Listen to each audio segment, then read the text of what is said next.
Vamos a comenzar con la primera alabanza de esta noche, que está en nuestros himnarios en el número 2. El número 2, a su nombre, gloria. ¿Sí? Bien.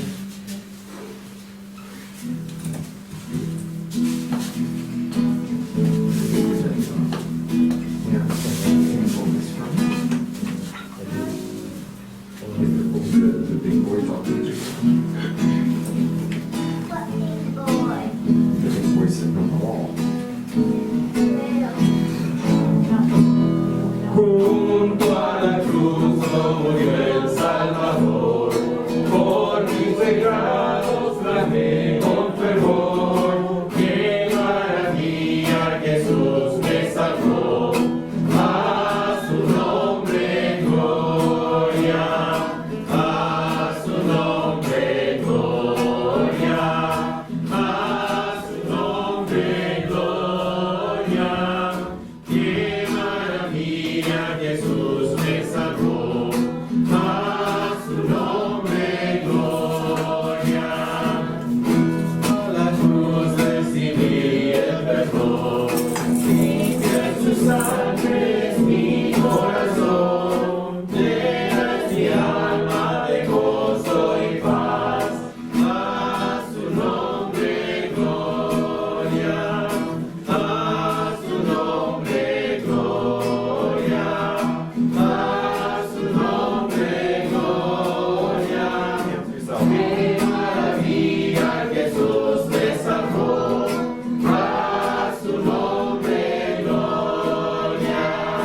Ven sin tardar a la cruz, pecador, allí te espera Jesús Salvador, allí de Dios hallarás el amor, a su nombre gloria, a su nombre gloria, a su nombre gloria. Qué maravilla, Jesús me salvó, a su nombre gloria. Qué maravilla, Jesús me salvó. Amén. En mi caso, yo puedo decir y a mí por qué y a mí cómo. Digo que muchos podemos decir hermano Juan Carlos, ¿quiere guiarnos en un momento de oración, por favor? Padre, en el nombre de Jesús, Señor, damos gracias una vez más, Señor, por tu infinito amor, Señor. Gracias, Señor, por estar reunidos, por podernos ver, Señor. Gracias por esta oportunidad que tú nos das, Señor, de poder adorarte, Señor, y de venir, Señor, a oír tu palabra, Señor, y a ser formados, Señor, cada día a tu imagen. Esperamos, Señor, ser bendecidos en este momento, Señor, y siempre, sobre todo cuando estamos juntos, Señor, como iglesia, Señor, queremos ser bendecidos de parte suya, Señor. Señor, bendice de igual forma a los que no han llegado o vendrán en camino, Señor. Oramos para que usted de igual forma, Señor, sea con ellos, Señor amado. Te lo pedimos en el nombre de Jesús. Amén. Amén. Amén. Continuamos con el número 134, por favor.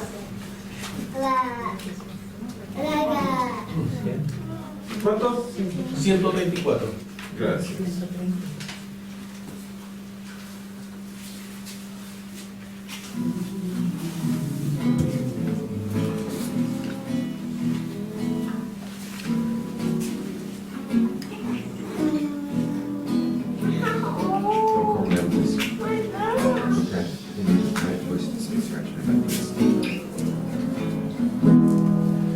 Cuán dulce es confiar en Cristo y entregarse todo a Él, esperar en sus promesas y en sus sendas serle fiel.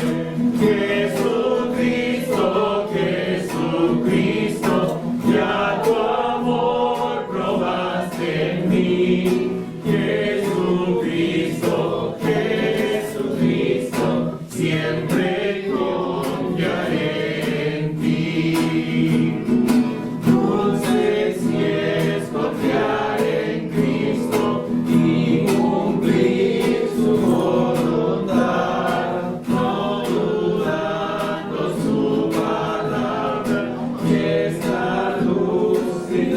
verdad.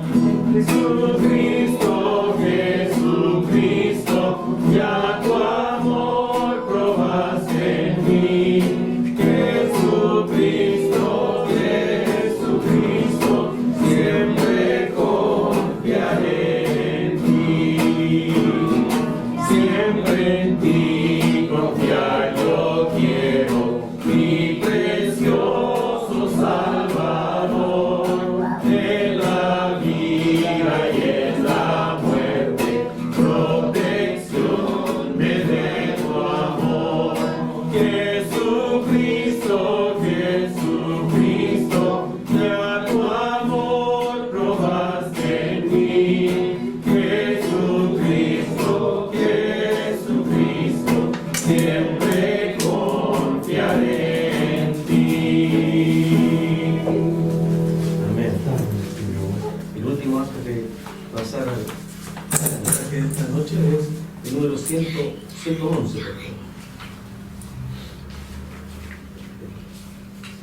111.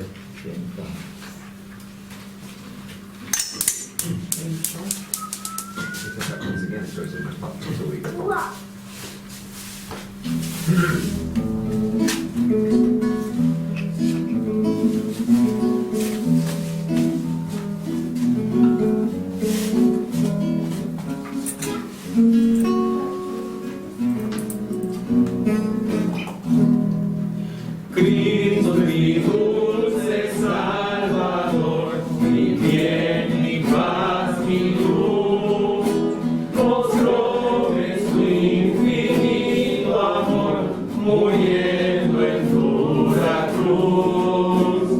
Cuando estoy triste, encuentro en él, consolador y amigo fiel, consolador, amigo fiel es Jesús. Cristo es mi dulce Salvador, tu sangre me compró, con sus heridas y dolor, perfecta paz me dio. Dicha inmortal ya tendré, con Cristo siempre reinaré. Dicha inmortal allá tendré con Jesús. Cristo es mi dulce Salvador, mi eterno Redentor. Oh, nunca yo podré pagar la deuda de su amor. Le seguiré pues en la cruz, no deberé llevar su cruz, no deberé llevar la cruz de Jesús. Cristo es mi dulce Salvador, por él salvado soy, la roca de la eternidad, de quien seguro estoy. Gloria inmortal allá tendré, con Cristo siempre reinaré. Gloria inmortal allá tendré con Jesús. Amén. Amén.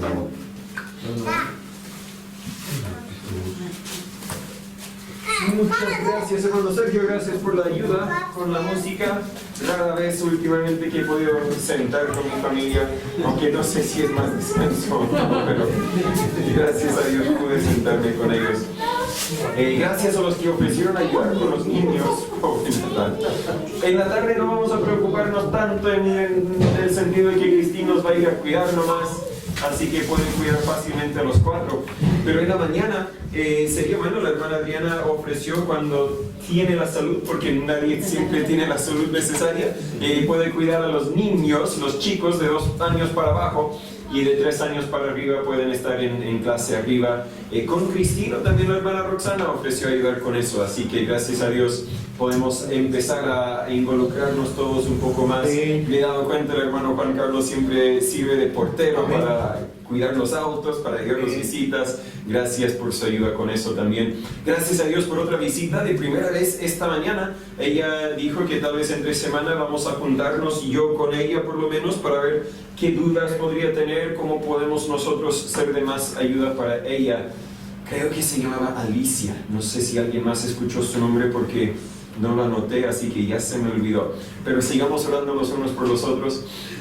Seguimos con más visitas que siguen viniendo. Creo que nos conocemos, así que no hace mal si escuchan su nombre mencionado en una grabación, pero Pablo y Katy vinieron por como el tercer domingo consecutivo seguido. La semana pasada vinieron con sus hijas, Fernanda e Isidora, si no me equivoco. Fernanda unos 17 años, Isidora unos 12 años, así que sigamos orando por ellos. Ellos viven cerca del hermano Pedro y la hermana Olga, así que no viven muy lejos, tampoco súper cerca, pero sigamos orando por ellos. Sigue orando también por el hermano Pedro y la hermana Olga.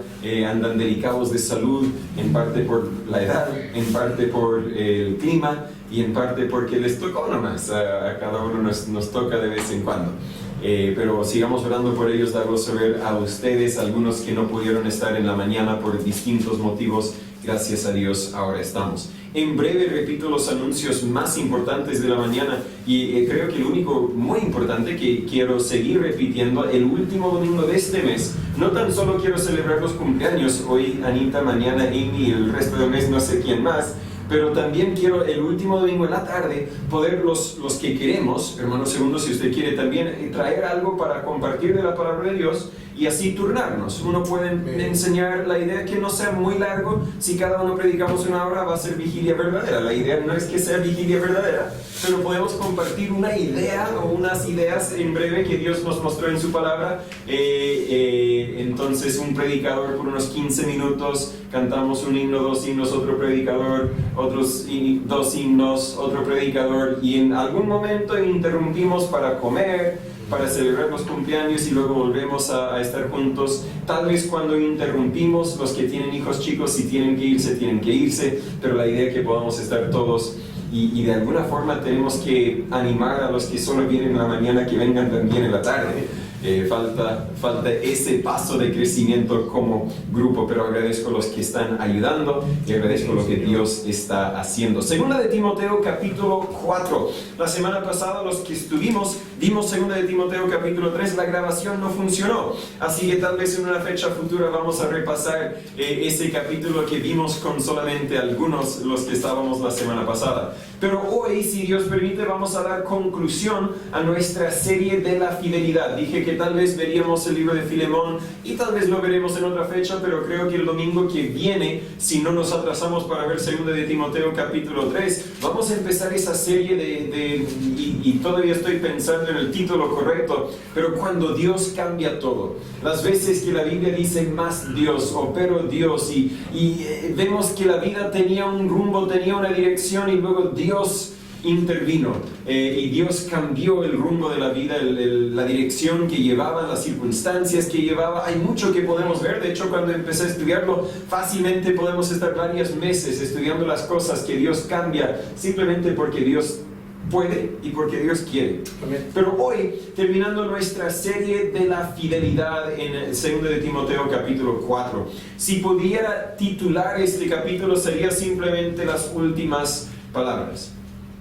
Una persona típicamente elige sus últimas palabras con mucho cuidado si sabe que serán sus últimas palabras. Estaba viendo en Facebook mientras esperaba que la gente llegaba para este culto, viendo un ex alumno mío que nunca tenía papá muy presente en su vida. Creo que el varón que vivía con su mamá no era su papá, entonces vino bajo mi ala los 3 años que yo enseñé en el colegio donde él está y de cierto sentido fue uno de mis niños. Entonces le tengo mucho cariño, de vez en cuando nos seguimos escribiendo y él graduó en mayo, el mes pasado, y ahora hoy mismo se subió a un furgón para ir a un entrenamiento para los Marines en los Estados Unidos, que son el ejército más especializado, y las emociones de su mamá y ella queriendo decir algunas últimas palabras a él, no sabiendo cuándo lo volvería a ver porque lo encierran, no puede llamar a su familia por un buen rato para el proceso de entrenamiento, y él las últimas palabras con ella. Muchas veces, si tenemos tiempo para pensarlo, si sabemos que serán las últimas palabras, tal vez para un tiempo indefinido o tal vez solo para un tiempo más corto, elegimos esas últimas palabras con mucho cuidado. Me acuerdo de la última vez que vi a mis abuelos antes de venir a Chile en el año 2016, los padres de mi mamá. Sabía que lo más probable es que morirían antes de que los pudiera ver de nuevo, y así que cuando me despedí de ellos era más que el simple les quiero, chao, era un les quiero, gracias por la influencia que han tenido en mi vida. Tengo que decir algo más, ¿qué más voy a decir? Y no era suficiente, pero era algo. Eran mis últimas palabras para ellos, pero no mis últimas palabras. Aquí Pablo va a anotar para nosotros, para Timoteo, en cuanto al registro de la Biblia, va a anotar sus últimas palabras. No recuerdo bien las últimas palabras de mi abuelo, el padre de mi papá, pero dentro de esas últimas palabras me acuerdo que él dijo algo parecido a: mi corazón está contento, Dios es bueno. Luego nosotros nos fuimos, mi papá habló con él un rato y el siguiente día ya estaba en su hogar celestial. Nuestras últimas palabras revelan mucho de nuestro corazón, ¿verdad? Imagínese si mi abuelo hubiera dicho: odio a tu mamá o tu abuelo. Imagínese si hubiera dicho algunas palabras de amargura, estaría revelando que en su corazón pura amargura. Y estas palabras, últimas palabras de Pablo, revelan su corazón. Las últimas palabras que Pablo escribió a Timoteo, y de lo que puedo discernir, son las últimas palabras para nosotros también. Segunda de Timoteo capítulo 4, voy a leer el capítulo entero. La Biblia dice: te requiero pues delante de Dios y del Señor Jesucristo, que ha de juzgar a los vivos y a los muertos en su manifestación en su reino. Predica la palabra, insta a tiempo y fuera de tiempo, redarguye, reprende, exhorta con toda paciencia y doctrina, porque vendrá tiempo cuando no sufrirán la sana doctrina. Antes, teniendo comezón de oír, se amontonarán maestros conforme a sus propias concupiscencias, y apartarán de la verdad sus oídos y se volverán a las fábulas. Pero tú, vela en todo, soporta las aflicciones, haz la obra de evangelista, cumple tu ministerio, porque yo ya estoy para ser sacrificado, y el tiempo de mi partida está cercano. He peleado la buena batalla, he acabado mi carrera, he guardado la fe. Por lo demás, me está guardada la corona de justicia, la cual me dará el Señor, juez justo, en aquel día, y no solo a mí, sino también a todos los que aman su venida. Procura venir pronto a mí, porque Demas me ha desamparado, amando este mundo presente, y se ha ido a Tesalónica, Crescente a Galacia, Tito a Dalmacia. Solo Lucas está conmigo. Toma a Marcos y tráele contigo, porque me es útil para el ministerio. A Tíquico envié a Éfeso. Trae cuando vinieres el capote que dejé en Troas con Carpo, y los libros, mayormente los pergaminos. Alejandro el calderero me ha causado muchos males. El Señor le pague conforme a sus hechos. Guárdate tú también de él, pues en gran manera ha resistido a nuestras palabras. En mi primera defensa ninguno estuvo a mi lado, antes todos me desampararon. Ruego a Dios que no les sea imputado. Pero el Señor estuvo a mi lado y me esforzó, para que por mí fuese cumplida la predicación, y todos los gentiles oyesen, y fui librado de la boca del león. Y el Señor me librará de toda obra mala, y me preservará para su reino celestial. A Él sea gloria por siempre jamás. Amén. Saluda a Prisca y a Aquila y a la casa de Onesíforo. Erasto se quedó en Corinto, y a Trófimo dejé en Mileto enfermo. Procura venir antes del invierno. Eubulo te saluda, y Pudente, y Lino, y Claudia, y todos los hermanos. El Señor Jesucristo sea con tu espíritu. La gracia sea con vosotros. Amén. Oremos. Señor Padre, gracias por este registro de la fidelidad de tu siervo Pablo. Señor, obre en nuestras vidas. Para que nuestras vidas, aunque no estén grabadas en la Biblia, también sean un registro de tu fidelidad en nuestras vidas y nuestra fidelidad hacia ti. Y yo lo sé, solo tú sabes lo que puedes hacer con cada uno de nosotros, si tan solo podamos decir como Pablo: he acabado mi carrera, he peleado la batalla. Dios, ayúdanos a tener ese tipo de testimonio. Si logras cosas grandes a nuestro parecer o no por medio de nuestras vidas, ayúdanos a ser fieles, obedientes, no tan solo en el final, sino hoy y mañana y toda la semana que viene y este año. Señor, úsanos para tu honra y tu gloria. En el nombre de Jesús se lo pedimos. Amén. Observo que Pablo no expresó pena mientras se acercaba al final. No sé en tu vida, no sé en mi vida, pienso que si Dios me dijera: Natán, esta noche estarás en el cielo, yo creo que yo tendría que expresar pena por todo lo que no logré cumplir, por tal vez la forma en que malgasté algunos momentos de mi vida. Pero Pablo no expresa pena mientras que se acerca al final. Perdonó a los que le habían complicado esta etapa de su vida en versículo 16, ¿verdad? Ruego a Dios que no les sea imputado. Más que 17 personas están mencionadas en este capítulo, que nos revela también el cariño que tenía para las personas que habían impactado con su vida. Aún mientras se acercaba a estos últimos días, seguía pensando en otros. Pero en todo esto, Pablo dio 3 exhortaciones a Timoteo y los enfatizó con un motivo. La primera exhortación la encontramos en los primeros 4 versículos y podemos resumirlo en simplemente: predica la palabra. Tal vez uno de mis versículos favoritos de todas las cartas de Pablo está precisamente en versículo 2. Predica la palabra, insta a tiempo y fuera de tiempo, redarguye, reprende, exhorta con toda paciencia y doctrina. Pero predica la palabra. Al empezar este capítulo, al empezar en versículo 1 con te requiero, Pablo está destacando la importancia no tan solo de sus instrucciones, sino también de este momento, de esta conversación que él está teniendo con Timoteo. Tomando el versículo 2 en su contexto, Pablo le está recordando que Dios un día juzgará al mundo, ¿verdad? En versículo 1, delante de Dios, que ha de juzgar a los vivos y los muertos. Te requiero delante de Dios, recordando que Dios un día te va a juzgar a ti, va a juzgar a todos nosotros. Te requiero, pues, predica la palabra. Entendemos que hay por lo menos 2 juicios que van a suceder en el futuro. El juicio del gran trono blanco, cuando los perdidos serán lanzados al infierno, los incrédulos serán lanzados al infierno. Y luego el juicio del tribunal de Cristo, cuando las obras de los cristianos serán probadas con fuego para ver si realmente invertimos en lo correcto, podríamos decir. Debemos siempre tener ambos juicios en mente, porque nos causará predicar la palabra. Predico la palabra a causa del juicio del gran trono blanco, porque no quiero que un alma más sea lanzada al infierno. Predico la palabra porque tengo que compartir el evangelio para que una persona más pueda escuchar y tal vez pueda creer. Pero también predico la palabra porque sé que Dios a mí me va a juzgar un día y quiero que me encuentre fiel.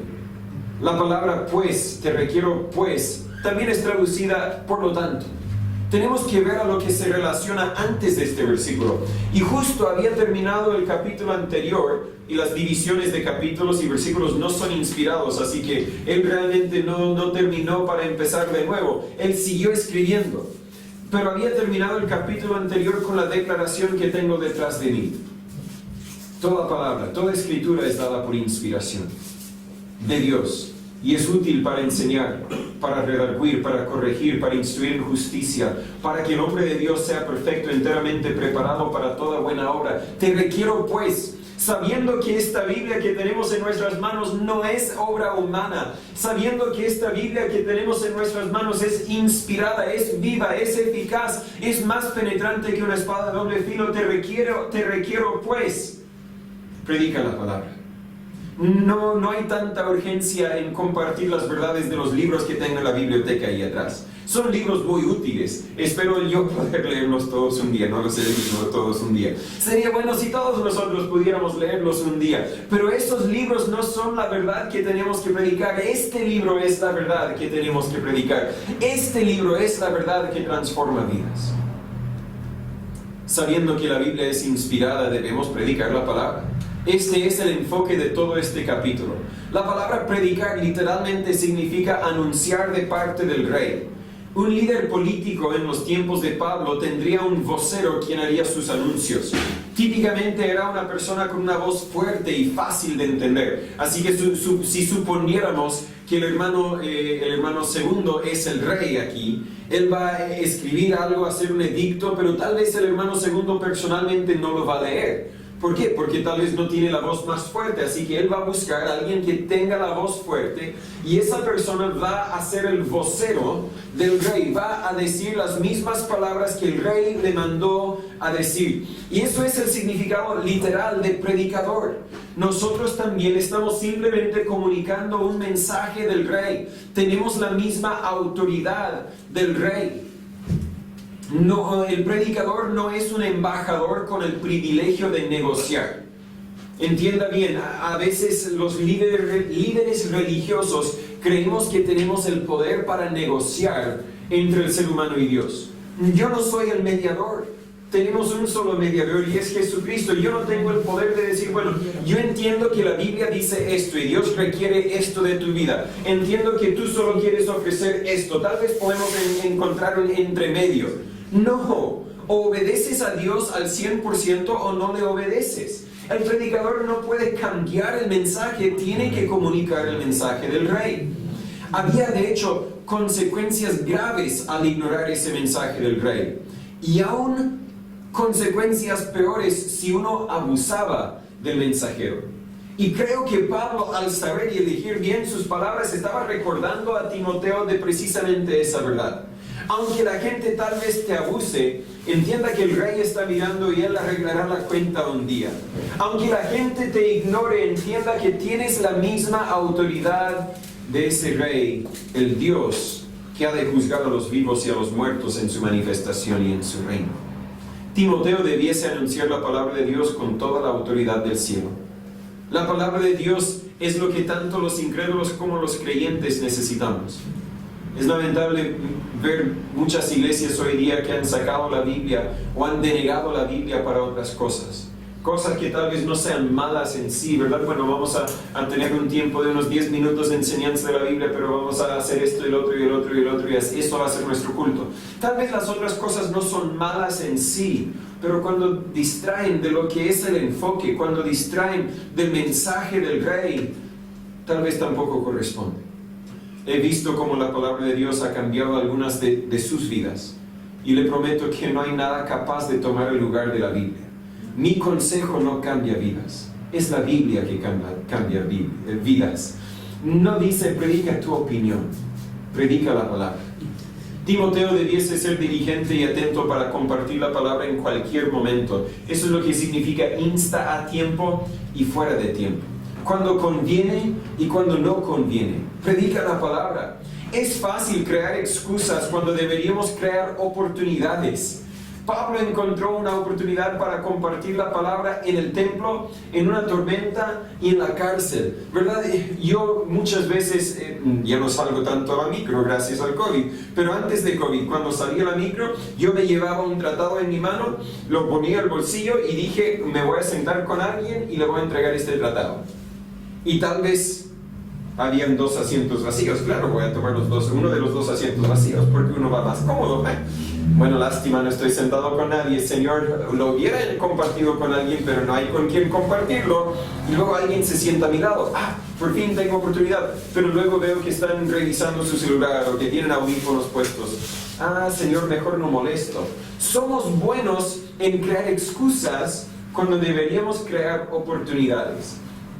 Me encantó, y un día tal vez vamos a incorporar algo así en la iglesia, pero vi una iglesia que el culto que tienen entre semana, antes de predicar, el pastor dio oportunidad para que alguien compartiera una conversación evangelística que habían tenido la semana.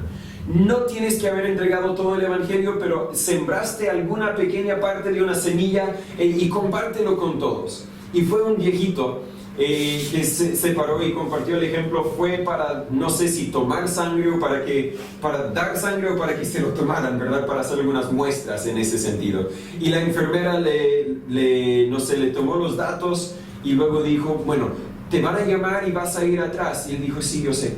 ¿de verdad sabes dónde vas a ir? Y él dijo, sí, yo sé. Y él se fue, le tomaron la sangre y cuando salió dijo, ella me dio una oportunidad. Y él regresó a ella, esperó a que se desocupara y ella le preguntó, ¿cómo te fue? ¿Todo bien? Sí, pero ¿sabes? Tú me preguntaste a mí si yo sabía dónde iba. Quiero preguntarte la misma pregunta. ¿Sabes a dónde vas cuando mueres? ¡Genial! Tomó una situación común y corriente y dijo, voy a hacer algo para compartir. Así deberíamos ser. Ese viejito fue una inspiración para mí. Tenemos que crear oportunidades en vez de excusas. Predica la palabra. Insta a tiempo y fuera de tiempo.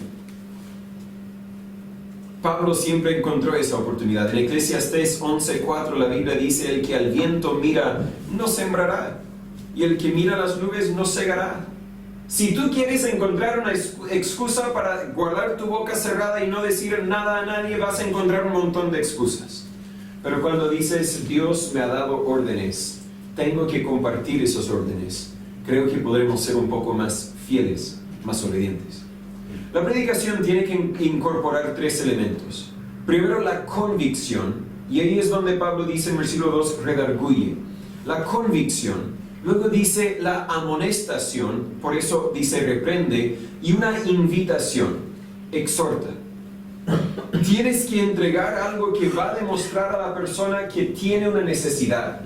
La convicción, la amonestación. Tienen que entender el peligro si siguen en esa necesidad. Y luego la invitación, la exhortación. ¿Cómo puedes salir de ese problema? ¿Cómo puedes encontrar la solución a tu pecado? Si animamos a los que deberían ser corregidos, los apoyamos en su pecado, ¿verdad? Y eso me ha costado a veces discernir bien como pastor. Si veo algo que no corresponde a la vida de una persona, cuando digo, adelante hermano, y cuando digo, oye hermano, cuidado con eso. Me ha costado discernir. Pero si yo animo a alguien que, no sé, tal vez viene a mí y yo sé que está conviviendo en vez de haberse casado y estar relatando dificultades en el hogar, en la casa, y yo digo, bueno, sigue confiando en Dios y todo saldrá bien. Estoy apoyando su pecado. Ahí tengo que amonestar, ahí tengo que redarguir, tengo que reprender, tengo que también, no tan solo decir, mire, estás mal, estás viviendo en pecado. No tan solo tengo que redarguir, también reprender. Si sigues así, no sé para qué esperas la bendición de Dios en tu familia. Y luego también tengo que exhortar. Pero hay una solución sencilla para esto. Obedece a Dios. Y hablamos de ese ejemplo porque es muy sencillo. A veces la respuesta a las dificultades no son tan sencillas. A veces las complicamos con otras excusas. Pero normalmente es tan sencillo. Entiende que estás mal. Entiende que Dios no va a bendecir mientras vives en pecado. Y empieza a obedecer a Dios. Ese es el mensaje del Evangelio. Es el mensaje de la Biblia. Si simplemente predicamos la Biblia, vamos a incorporar esos 3 elementos. Es así de sencillo. El predicador también debe ser paciente cuando predica. Por eso dice en versículo 2, exhorta con toda paciencia y doctrina. Muchas veces no vamos a ver resultados al tiro. Tenemos que tener paciencia con los que se oponen a la predicación. Pero sobre todo, tenemos que predicar la doctrina. Nuestra labor no es simplemente relatar cuentos de la Biblia, agregar ilustraciones llamativas o leer un versículo y contar lo que se nos viene a la mente. Al predicar debemos explicar y aplicar la doctrina bíblica. De lo contrario, estamos simplemente dando charlas religiosas. Pablo dio la responsabilidad, predica la palabra, pero también dio el motivo en versículo 3 y 4. Luego dice el versículo 3, ¿por qué? ¿Por qué debo predicar la palabra? Porque vendrá tiempo cuando no sufrirán la sana doctrina. Vendrá el tiempo y, admitémoslo, seamos honestos, ha llegado, ¿verdad? Cuando la mayoría no quiere la sana doctrina de la Biblia. Incluso en iglesias, supuestamente iglesias hoy día, no quieren la sana doctrina de la Biblia. Tienen comezón, como dice, comezón de oír, dice el versículo 3. Tienen deseos carnales para el entretenimiento religioso. A causa de su comezón de oídos van a acumularse y apoyar a los que satisfacen sus deseos carnales. El simple hecho de que un predicador tenga una congregación grande no quiere decir que está predicando la verdad. Al contrario, podría ser una evidencia de que está ofreciendo el entretenimiento que la gente carnal busca. Y eso no es una condenación de todos los predicadores de iglesias grandes. Pero yo creo que, es mi opinión solamente, yo creo que si evaluáramos los ministerios de las iglesias que tienen más de 1000 miembros o más de 1000 personas, vamos a encontrar que la mayoría de ellas, no todas, la mayoría de ellas son falsas. Están simplemente ofreciendo entretenimiento porque eso es lo que la gente quiere. Les está diciendo lo que quieren escuchar en vez de lo que necesitan escuchar. Predica la palabra con un motivo. Al agradar al oído, el siguiente paso es apartar sus oídos de la verdad y llevarlos a fábulas, dice el versículo 4. Apartarán de la verdad sus oídos y se volverán a las fábulas. Las fábulas hechas por hombres no van a convencer a nadie de su pecado, mucho menos llevarlos al arrepentimiento y cambiar sus vidas. De consecuencia, vas a tener un grupo de religiosos cómodos con su pecado, escuchando una charla religiosa que no enseña doctrina bíblica. Estas personas llegan a ser las víctimas de cualquier secta religiosa porque nunca se anclaron en la palabra de Dios. Muchos de los miembros de sectas, cuando digo sectas, hoy día específicamente estamos hablando de los mismos mormones que mencioné en la mañana, los testigos de Jehová, los adventistas del séptimo día. Muchos de los miembros antes eran miembros de iglesias que diríamos más o menos enseñaban el evangelio verdadero. Pero nunca se anclaron en la sana doctrina y por eso fueron llevados a cualquier otro lado, apartados, distraídos, engañados con las fábulas. Observa el énfasis en la escritura. Dice, predica la palabra en versículo 2. Al final del versículo 2, con toda doctrina. Y luego en versículo 3, no sufrirán la sana doctrina. Y en versículo 4, apartarán de la verdad sus oídos. El énfasis está en la Biblia. ¿Por qué? Porque este énfasis en la sana doctrina dice sana, no santa, aunque también es santa, pero al hablar de sana, está diciendo que esto es bueno para nosotros. Al hablar de santa doctrina, estamos hablando de esta es la doctrina de Dios, y es cierto también, pero la sana doctrina es porque nos hace bien. Aunque no nos guste, nos hace bien. La sana doctrina es evidente en todas las epístolas pastorales y es esencial hoy día también. Predica la palabra. En versículos 5 al 8, la segunda exhortación para Timoteo, cumple tu ministerio. El ministerio de Timoteo sin duda sería distinta al ministerio de Pablo, pero sería importante para la causa de Cristo. En el mismo sentido, un día, si Dios permite, si Dios desea, ¿no? Desconozco la voluntad de Dios, desconozco los tiempos de Dios, pero es posible, incluso yo diría que es probable que un día, no sé, en 10, 15, 20 años, tal vez menos, tal vez más, yo ya no sea el pastor de esta iglesia. Y en ese momento va a haber otro pastor. Y su ministerio va a ser un poco distinto a mi ministerio. ¿Por qué? Porque él está liderando en otro tiempo. Yo estoy comenzando de cero. Y gracias a Dios, Dios está poniendo el fundamento para esta iglesia. Pero luego viene otro que va a tener otro propósito, va a tener otras habilidades, va a tener otros dones espirituales. Y su ministerio va a ser distinto al mío, pero sí será igualmente importante para la causa de Cristo. Ningún ministerio dirigido por Dios es insignificante. En este capítulo final, Pablo señala a colaboradores a quienes desconocemos, pero ellos también tenían un ministerio que cumplir. Un pastor joven se quejó un día al predicador famoso, conocido en ese tiempo, Charles Spurgeon, de los años 1800. Dijo que él no tenía una iglesia tan grande como la que merecía. ¿A cuántos predicas?, le predicó Spurgeon. A unos 100, respondió el joven. Y Spurgeon le dijo, con eso tienes más que suficientes para rendir cuentas en el día del juicio. Enfócate en tu ministerio, cumple con tu ministerio. No medimos el éxito de un ministerio a base de estadísticas o en lo que podemos ver con el ojo. Tenemos que reconocer que la fidelidad es lo que importa. Y solo Dios ve el corazón, así que ¿quiénes somos nosotros para juzgar la fidelidad o falta de ella en otra persona? Por eso Timoteo debiese velar en todo, versículo 5 dice, y cumplir su ministerio con propósito. Timoteo no tan solo era un predicador, sino que también era un soldado, como habíamos visto en capítulo 2, quien ahora debería soportar las aflicciones en versículo 5. Había visto a Pablo soportar las aflicciones en más de una ocasión, y la mayoría de esas aflicciones vinieron a manos de religiosos quienes no querían escuchar la verdad. fueron los religiosos quienes crucificaron a Jesús y fueron los religiosos quienes perseguían a Pablo. No nos va a sorprender si son los mismos religiosos de este sector los que más resisten lo que Dios quiere hacer por medio de nosotros en esta comuna. En el versículo 5, Pablo dice, haz la obra de evangelista. Y eso servía para recordar a Timoteo que en todo debería enfocarse en el evangelio, en ganar almas. No quiere decir que cada sermón tiene que enfocarse en exclusivamente predicar el evangelio, porque los cristianos también necesitamos ser nutridos por la palabra de Dios. Pero quiero decir que un predicador, no importando su tema, debería tener siempre las almas de los perdidos en mente. Este enfoque también debería marcar su ministerio privado, como vemos en la vida de Pablo en Hechos capítulo 20. Dios ha dado a las iglesias algunos evangelistas, la Biblia dice en Efesios 4:11. Pero eso no absuelve al pastor ni a los otros miembros de nuestra responsabilidad de compartir el evangelio. Tal vez digamos, bueno, el hermano Félix es buen evangelista, él es nuestro evangelista, así que, amén, hermano Félix, tú sale a ganar almas, te vamos a apoyar aquí, te vamos a dar un abrazo. Nosotros también tenemos que ser evangelistas, hacer la obra de evangelistas, aun si no tenemos ese don espiritual, si podríamos decirlo en ese sentido.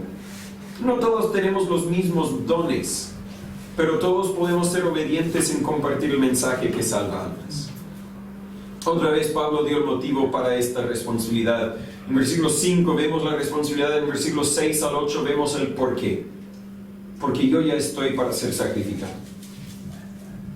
Él pronto desaparecería de la escena y Timoteo tendría que tomar su lugar. En este párrafo de testimonio personal, puedes ver a Pablo mirar en tres direcciones distintas. Primero, Pablo miró a su alrededor en versículo 6. Yo ya estoy para ser sacrificado y el tiempo de mi partida está cercano. Mire lo que está pasando en mi vida. Mi vida pronto se acabará.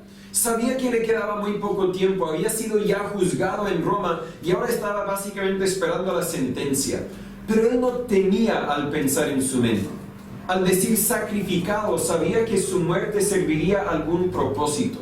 No sería una tragedia. Un sacrificio no es una tragedia. Un sacrificio es algo dado voluntariamente y Pablo está reconociendo que aunque me quiten la vida, ya la ofrecí voluntariamente.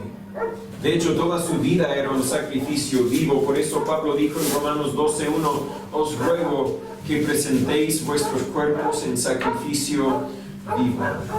Y esta conclusión no sorprendía a Pablo. Compartida, y el tiempo de mi partida está cercano, Pablo está recordándose y recordándole a Timoteo lo que iba a seguir en su vida. Mi muerte no es una tragedia. ¿Por qué? Porque yo estoy para partir para otro mundo. Yo estoy para partir a otro lugar. Y yo sé a dónde voy. Perdería un cuerpo fallado para ganar un cuerpo glorificado.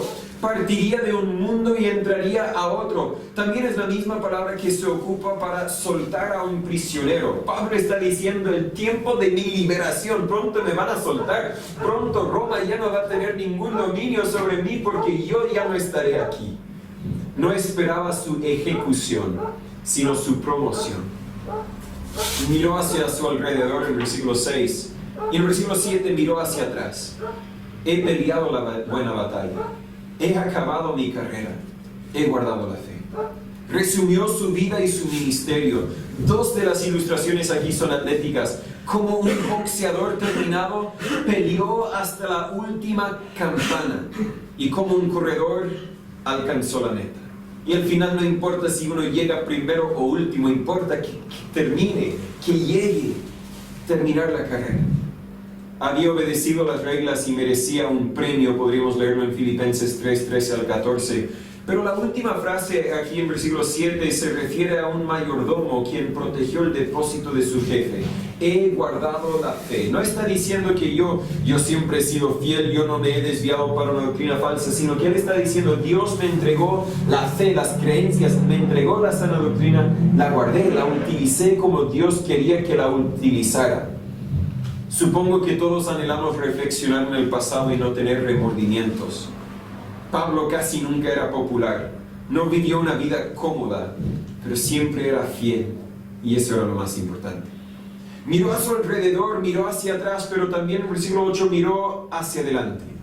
Por lo demás me está guardada la corona de justicia, la cual me dará el Señor juez justo en aquel día, y no solo a mí, sino también a todos los que aman su venida. Un atleta romano normalmente recibía una, a ver si lo pronuncio bien, guirnalda. Sí, lo digo bien, guirnalda de flores u hojas como su premio. Esa era su corona. La palabra griega para esta corona del victorioso, el atleta que ganó, el victorioso, es Stefanos. Y de ahí de hecho sale el nombre Esteban. La palabra griega para una corona de reyes, la corona que portan los reyes, es diadema, tal como la palabra en español. Pero esta corona del victorioso que Pablo recibiría no sería hecha de hojas o flores que perecen, sino una corona de justicia. Él no está hablando de la corona de reyes que va a recibir, sino el premio por ser fiel, el premio por ganar, el premio por alcanzar la meta. Y no sería de flores, sino de justicia. Jesús es el juez justo en versículo 8. Y Él le iba a entregar esa corona. Los jueces romanos quienes juzgaron a Pablo no eran justos, ¿verdad? Vemos el contraste entre el juez que importa y el juez que no importa. El juez justo y el juez injusto. Varios de ellos habían probado a Pablo, pero pronto se enfrentaría con el único juez quien realmente importaba, su Señor y Salvador Jesucristo. Cuando estás preparado para ver al Señor, no temerás el juicio de hombres. La corona de justicia es el premio que Dios entrega para una vida fiel y piadosa, y es nuestra motivación para vivir ese tipo de vida también en la promesa de su venida. Nuestra motivación para vivir ese tipo de vida es la promesa de que Jesús viene. Por eso Pablo usó la venida de Cristo como la base de sus exhortaciones en este capítulo, volviendo al versículo 1. Un día estarás delante del Señor Jesucristo. Ten eso en mente en todo lo que haces. Aunque no hemos sido llamados apóstoles en el mismo sentido que Pablo, también podemos ganar la misma corona que él ganó. Por eso dice también a todos los que aman su venida en versículo 8. Si amamos su venida, vivimos en obediencia a su voluntad y cumplimos la labor que nos dejó, recibiremos la corona de justicia. Primero Pablo le exhorta, predica la palabra. Cumple tu ministerio. Y en el resto del capítulo podemos resumirlo con esta idea: sé diligente y fiel. En versículo 9, Pablo le manda a apurarse. Procura venir pronto a mí. Tíquico tomaría el lugar de Timoteo en Éfeso, según versículo 12. Camino a Roma debería pasarse por Troas y detenerse ahí para recoger algunas cosas que Pablo deseaba. Vemos el cariño que Pablo tenía hacia Timoteo, en que quería estar acompañado por su hijo en la fe en estos últimos días en la tierra. Pero también era una petición práctica. Quería su capote para calentarse, quería sus libros para estudiar. Los libros probablemente eran rollos, tal vez de las escrituras del Antiguo Testamento. Los pergaminos eran libros hechos en pieles de animales. No sabemos para qué servían, pero no nos debería sorprender que un estudioso como Pablo deseaba de cosas para estudiar y escribir. Quería ocuparse en algo. Y antes de concluir la carta, animó a Timoteo a venir antes del invierno, el versículo 21, tal vez porque luego sería demasiado peligroso andar en el mar durante el invierno. Si Timoteo se demorara, no podría venir en invierno, y puede ser que llegando a la primavera ya no habría oportunidad de ver a Pablo aquí en la tierra. ¿Por qué debería ser diligente y fiel? Pero versículo 10. Porque Demas me ha desamparado, amando este mundo presente, y se ha ido a Tesalónica. Algunos de los conocidos de Pablo no eran fieles. Pablo no podía depender de ellos. Demas es mencionado 3 veces en la Biblia, pero estas citas relatan una historia de fracaso. En Filemón, versículo 24, Pablo lo mencionó como uno de sus colaboradores, junto con Marcos y Lucas. Si pienso en los hermanos de la iglesia, hay algunos que tal vez yo podría destacar en cierto sentido como colaboradores. No vienen solo para sentarse, no vienen solamente para ser animados por la palabra de Dios, aunque no hay nada malo en eso, pero vienen también para servir, colaboradores. También específicamente podría destacar a otros siervos, otros pastores, otros que están trabajando en lo mismo que yo, pero no exclusivamente los pastores. Y Tíquico era uno de estos. No era un miembro común de una iglesia, era un miembro que funcionaba, que servía, que cumplía alguna función, que decía: yo quiero involucrarme en la obra. En Colosenses 4:14 solo es mencionado por nombre, sin otra descripción. Y aquí Demas me ha desamparado. Mi vida es muy joven todavía. mi experiencia todavía es muy limitada.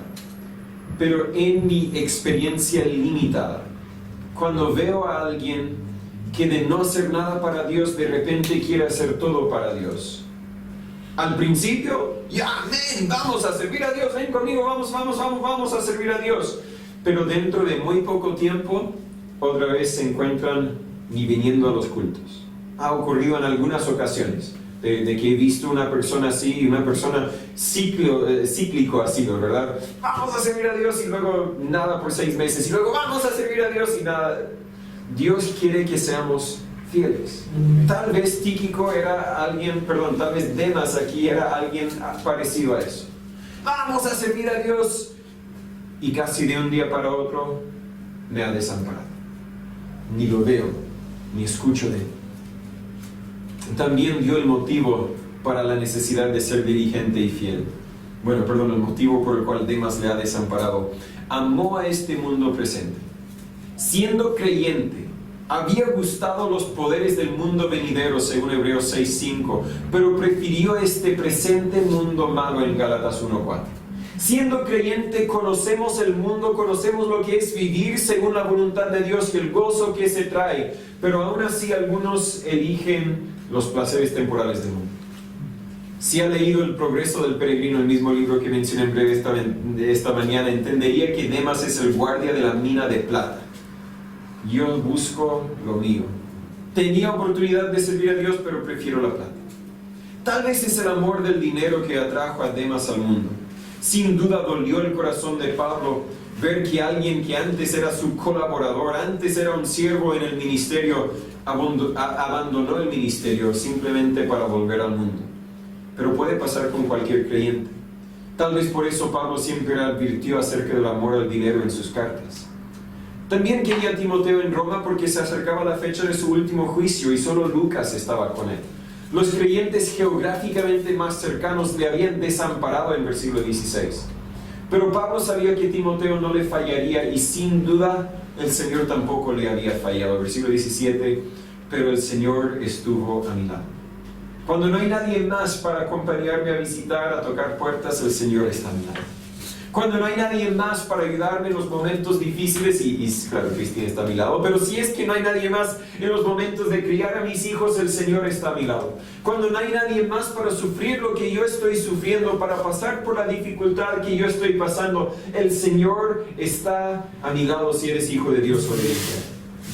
Cuando Pablo se desanimó en Corinto, el Señor le animó en una visión en Hechos 18. Cuando fue encarcelado en Jerusalén, el Señor le visitó de nuevo para animarlo en Hechos 23. Durante la tempestad, cuando Pablo estaba en el barco, otra vez el Señor le fortaleció en Hechos 27-22. Ahora, en esta cárcel romana, Pablo volvió a conocer la fortaleza del Señor. En Hebreos 13:5, la Biblia dice: sean vuestras costumbres sin avaricia, contentos con lo que tenéis, porque Él dijo: no te dejaré ni te desampararé. Y con eso basta. Con eso no hay necesidad de más. Pero su preocupación no es para su propia comodidad y seguridad. Se enfocaba en la predicación de la palabra para que los gentiles puedan ser salvos. Por eso en versículo 17, el Señor estuvo a mi lado no para hacerme cómodo, no para contentarme, tranquilizarme, pero para esforzarme, para que por mí fuese cumplida la predicación y todos los gentiles oyesen. Dios estuvo a mi lado no para bien mío, sino para poder usarme para el bien de otros. Pablo tenía la comisión especial de llevar el Evangelio específicamente a los gentiles, según Efesios 3. No se avergonzaba del Evangelio, aún estando en Roma. Romanos 1:16, porque no me avergüenzo del Evangelio de Cristo, porque es el poder de Dios para salvación a todo aquel que cree. Ese sí era un gran siervo de Dios. Sus amigos le dan la espalda y él pide que Dios les perdone. Sus enemigos buscan una excusa para ejecutarlo y él busca cómo comunicarles el Evangelio. Se nota la diferencia de una persona controlada por el Espíritu Santo y una persona controlada por los deseos carnales. En versículo 17 señala que fue librado de la boca del león. Puede ser que ese león se refería a una forma de ejecución, pero como soldado romano, él no debería ser ejecutado de esa forma. Tal vez fue el emperador Nerón, ¿verdad? El león, el emperador Nerón. pero eventualmente va a ser ejecutado bajo las órdenes de Nerón. Lo más probable es que ese león era Satanás, según 1 de Pedro 5:8, que anda como león rugiente buscando a quien devorar. Aunque Satanás quería frenar el avance del Evangelio, Dios lo libró. Aunque Satanás quería destruir el testimonio de Pablo, Dios lo preservó. Para el cristiano hay mayores peligros que el sufrimiento y la muerte. Por ejemplo, el pecado. El pecado no tan solo destruirá tu vida, sino también tu testimonio. Y parece que eso es lo que Pablo tenía en mente en versículo 18. Confiaba en que Dios le libraría de toda obra mala y le llevaría hasta el cielo. Su mayor temor no era la muerte, sino de tal vez hacer algo para deshonrar el nombre de Dios. Estaba convencido que su vida está por acabarse en versículo 6, y él simplemente quería terminar bien, sin desobediencia, sin desgracia. Da ánimo ver a todos los nombres mencionados en esta última parte de esta carta. Hay unas 100 personas mencionadas como amigos y colaboradores de Pablo en el libro de Hechos y en las cartas de Pablo. Pablo no podía cumplir su obra solo, así que siempre buscó reclutar a otros quienes le ayudarían y también podrían compartir en el gozo que da servir al Señor. Lucas, en versículo 11, era el médico amado quien viajaba con Pablo según Colosenses 4:14. Es también el autor del Evangelio de Lucas y probablemente el autor del libro de Hechos también. Es probable que Pablo incluso había dictado esta carta a Lucas. Crescente, en versículo 10, fue enviado por Pablo a Galacia. No sabemos nada acerca de él, pero tampoco tenemos que saber. Basta con saber que era un siervo fiel quien había ayudado a Pablo. Tito, en versículo 10, junto con Timoteo, era un colaborador cercano a Pablo. Pablo había dejado a Tito en Creta para ayudar a arreglar las dificultades que tenían las iglesias ahí, lo vimos en Tito 1:5. Y cuando estudiamos la carta de Pablo a Tito, pudimos conocerlo un poco mejor. Tito había conocido a Pablo durante el periodo entre su primer encarcelamiento romano y este segundo encarcelamiento. Ahora Pablo lo había llamado a Roma y luego lo había enviado a Dalmacia, lo que hoy conocemos como Yugoslavia. Marcos, en versículo 11, era un primo de Bernabé, el primer colaborador de Pablo en su servicio misionero. Su madre era un creyente conocida en Jerusalén. Lamentablemente falló en su primer viaje misionero y Pablo rehusó dejarlo acompañarlo en su segundo viaje misionero. Eso dio lugar a un conflicto entre Pablo y Bernabé, el primo de Marcos. Sin embargo, Pablo ahora reconoció que Juan Marcos era un colaborador importante y lo quería de vuelta con él en Roma. Debemos notar que un conflicto o una falla en nuestro servicio cristiano no tiene que marcar toda nuestra vida como un fracaso. Hay segundas oportunidades con Dios. Tíquico, en versículo 12, era un creyente de la provincia de Asia, quien acompañó a Pablo y parece que le ayudó como un asistente personal. Estaba con Pablo durante su primer encarcelamiento. Pablo lo envió a Creta para tomar el puesto de Tito y ahora lo enviaba a Éfeso para tomar el puesto de Timoteo. Es una bendición tener quien pueda dar un descanso a otros, como los misioneros de repuesto. Es una idea que por lo menos existe en los Estados Unidos. Algunos misioneros que tal vez están medio jubilados se ofrecen para ir 3 meses, 6 meses al año a otro país para poder llenar el espacio, el vacante que deja un misionero cuando sale. Pero también dentro de la iglesia, muchas veces hay quienes pueden decir: pastor, usted necesita descansar, no se preocupe, nosotros nos organizamos, la obra va a seguir adelante. También en una iglesia hay quienes pueden ayudar a aliviar el labor del pastor. Carpo, en el versículo 13, vivió en Troas y hospedó a Pablo por un rato. Parece que Pablo partió apurado de ahí. Tal vez le buscaban para tomarle preso en ese caso y dejó algunas cosas atrás. Pero Pablo confiaba en que Carpo le cuidaría las cosas y agradecemos a los hermanos honestos, confiables como él. Alejandro el Caldelero, versículo 14, puede ser el mismo Alejandro mencionado en 1 de Timoteo 1:20, pero no sabemos. Es posible que este hombre fue a Roma a propósito para complicarle la vida a Pablo. No creo que Pablo pedía que Dios le castigue por sus hechos, ¿verdad? Estamos hablando en versículo 14. Alejandro el Cardero me ha causado muchos males. El Señor le pague conforme a sus hechos. Yo quiero decir eso muchas veces. Cuando la gente me maltrata, bueno, el Señor le va a pagar. Yo te quiero pegar, pero el Señor te va a pagar. Así que ahí lo dejamos. No creo que eso es lo que Pablo tenía en mente, porque Pablo estaba dispuesto a perdonar a otros. Y Jesús nos mandó a bendecir y orar por el bien de los que nos causan mal en Mateo 5.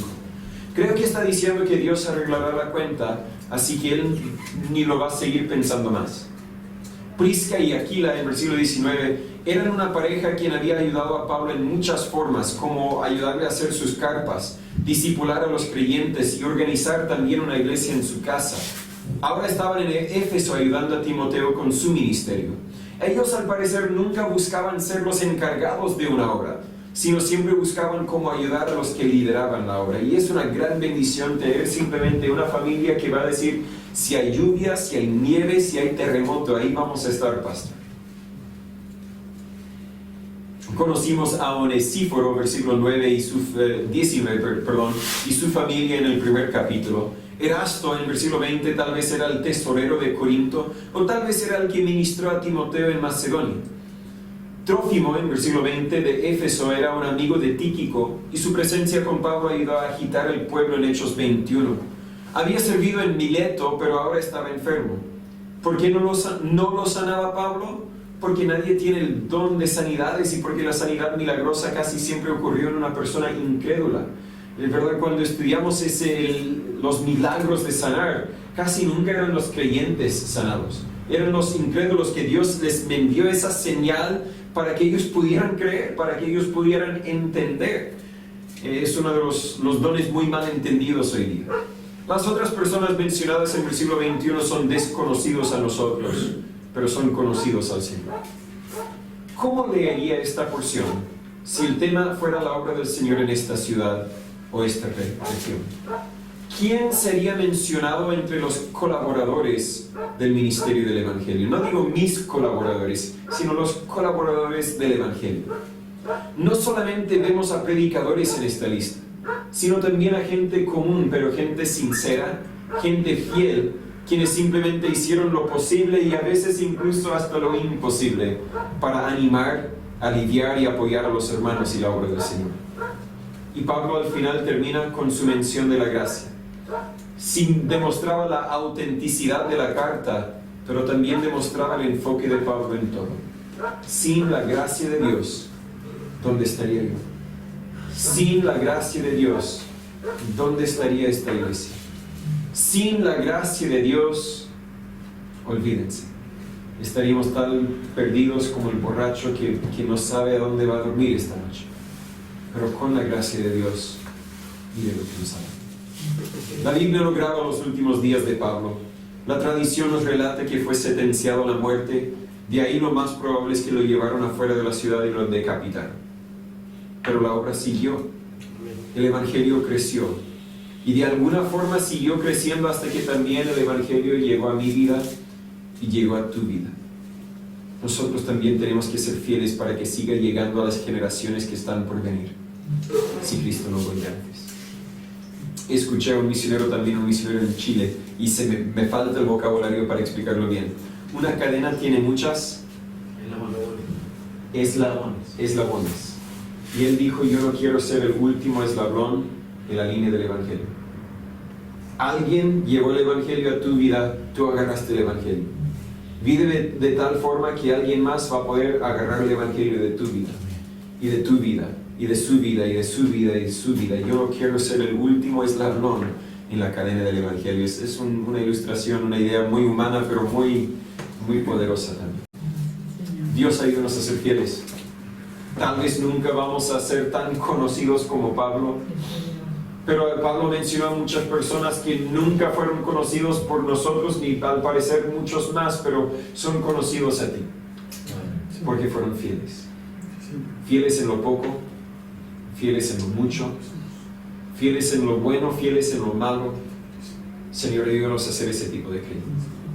Si hay alguno que todavía no es creyente, que todavía tal vez lucha con confiar exclusivamente en Jesús para su salvación, o en sus vidas para que puedan entender y creer.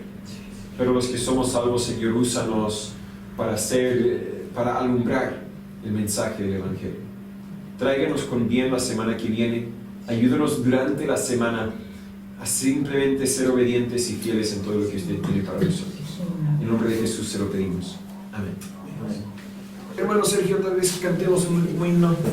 Gracias otra vez por su ayuda con la música, y de ahí podemos despedir.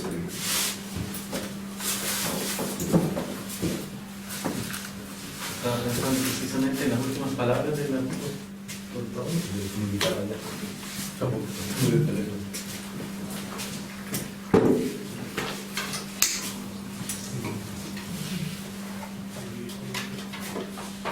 En las últimas palabras del apóstol Pablo y era la expresión del deseo del apóstol, que la gracia es la marca también de su carta, pero que la gracia del Señor acompañe a quienes leían su carta. Y sin duda que a nosotros nos alcanzó esa gracia, porque gracias a que esas personas fueron fieles es que también el Evangelio llegó a nosotros. Pero nosotros también no seamos ese último eslabón, como explicaba la teoría de nuestro pastor. Y vamos a cantar el número 60, precisamente dice: gracia admirable del Dios de amor. Amén. 60. 60.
¿No son las verdades de Dios hermosas? Yo encuentro que entre más leo y más aprendo, más me doy cuenta que aún me falta más para aprender.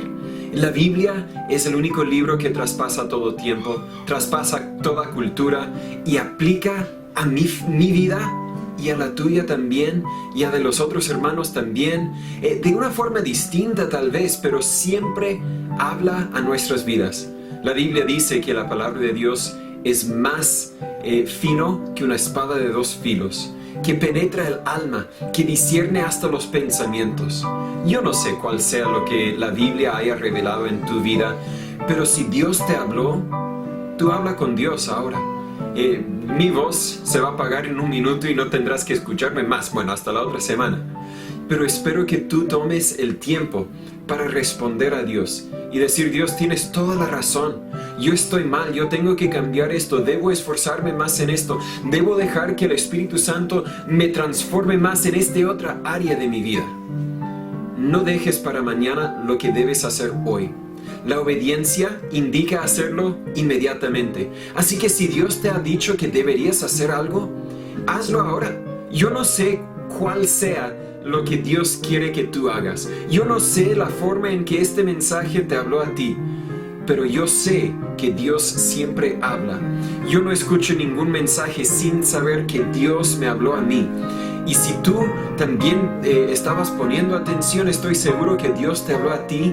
Y te invito a tomar este momento, los 5 o 10 minutos que siguen, comprométete con Dios. Voy a hacer lo que me mandas a hacer. Voy a cambiar ese aspecto específico de mi vida. La Biblia nos dice en 1 de Juan 1:9, si confesamos nuestros pecados, Él es fiel y justo para perdonar nuestros pecados y limpiarnos de toda maldad. Él es fiel y justo, pero nosotros tenemos que hacer nuestra parte. Tenemos que confesar los pecados. Y confesar simplemente significa admitir: Dios, tienes toda la razón. Dios, tú eres el Rey y no yo. Perdóname, desde aquí en adelante voy a obedecerte. Comprométete y luego hazlo. Nunca te darás pena que hayas tomado la decisión de seguir a Cristo. Gracias.